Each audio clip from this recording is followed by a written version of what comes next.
Okay, I just stumbled upon this incredible M3U playlist for free TV channels worldwide. Like, how cool is that? Wait, seriously, an entire playlist of free channels. That's wild. What kind of channels are we talking about?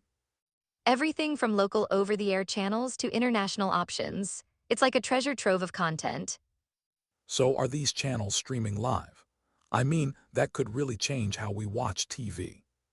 Exactly, you just point your IPTV player to a link and boom, free streaming. It's like cutting cable but better.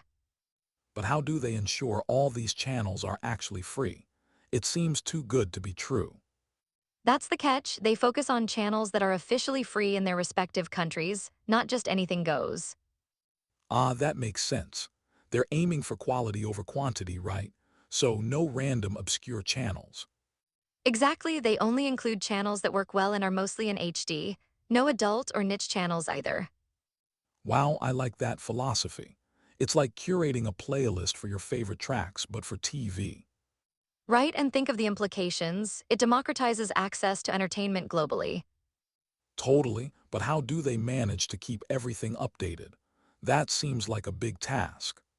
Good point, they rely on community contributions and source updates from various platforms like YouTube. That makes sense, but what if a channel goes down or changes? Is there a system for that? Yes, they encourage users to report issues, which is quite efficient for maintaining the playlist.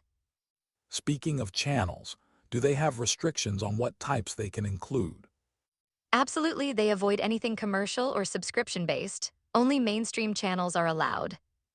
Interesting, it keeps things accessible, but does that limit the variety? It could, but it also means everything included is more likely to be watched by everyone. That's a fair trade-off.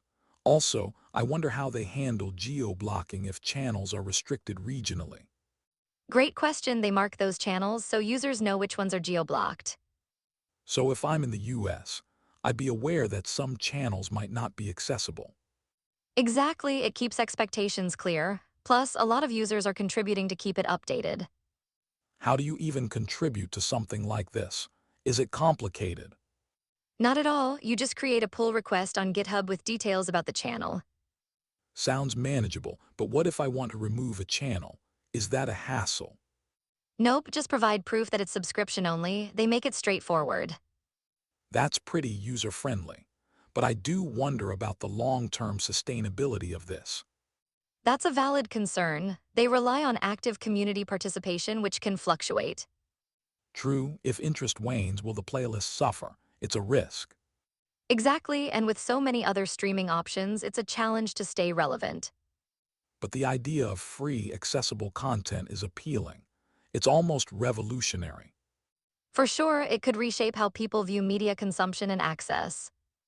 And think about the implications for creators. More exposure for local talent. Absolutely, it's a double-edged sword though. More content means more competition.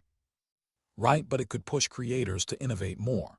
A healthy creative ecosystem. Exactly, so do you think this could become a mainstream option for viewers?